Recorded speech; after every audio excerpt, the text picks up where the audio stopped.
ഇന്ന് നമുക്ക് എൻ്റെ ഒരു ദിവസം കണ്ടാലോ?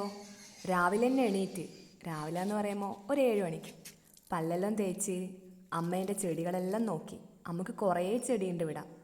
എല്ലാ ചെടികളും നടുന്നതും വെള്ളമൊഴിക്കലും എല്ലാം അമ്മ തന്നെയാണ്. ഞാൻ വെറുതെ ഷോ ഓഫിന് വേണ്ടി മാത്രം അതിൻ്റെ ഇടയ്ക്ക് ചെന്ന് നോക്കും. എന്നാ അത് ചായക്കൂട്ടലെന്ന് നോക്കുമ്പോൾ എന്നാ പിട്ട്. എന്നാൽ പിന്നെ പിട്ടും മാങ്ങയും കൂട്ടി കഴിക്കാൻ ഇരിക്കുമ്പോൾ മാങ്ങ മൊത്തം പുയ്ത്തിട്ട്. അങ്ങനെ ചായ കൂടിയെല്ലാം കഴിഞ്ഞ് അപ്പോഴേക്കും നല്ല മഴ തുടങ്ങി. ഇപ്പം എല്ലാവരുടെയും നല്ല മഴ തന്നെയല്ലേ. ആ മഴയത്ത് ഞാൻ വിചാരിച്ച് നെല്ലിക്ക കഴിക്കാമെന്ന്. അങ്ങനെ നെല്ലിക്കയും ഉപ്പും കൂട്ടി കഴിച്ച്. കുറേ എഴുതാനുണ്ട്. ഒരു മാസം ലീവ് തന്നിട്ടുണ്ടെന്ന് പറഞ്ഞാലും അസൈൻമെൻറ്റ്സ് ഒരുപാടുണ്ട് എഴുതാൻ. അതിൻ്റെ ഇടയ്ക്ക് ഞാൻ പിന്നെയും നെല്ലിക്ക കഴിക്കുന്നുണ്ട്. പിന്നെ എന്തെല്ലോ ആലോചിച്ചിരിക്കുന്നതിൻ്റെ ഇടയ്ക്ക് കരണ്ടും പോയി. ഇനിയിപ്പോൾ ഇങ്ങനെ തന്നെയാണ്. മഴക്കാലമായാൽ പിന്നെ കരണ്ട് എപ്പാ വരുവാ പോകുന്നൊന്നും പറയാൻ പറ്റൂല. ഇനിയിപ്പോൾ എഴുത്തെല്ലാം പിന്നെ സുഖമായി പോയി മൂടി പുതച്ച് കിടന്നുറങ്ങട്ടെ. Okay, bye.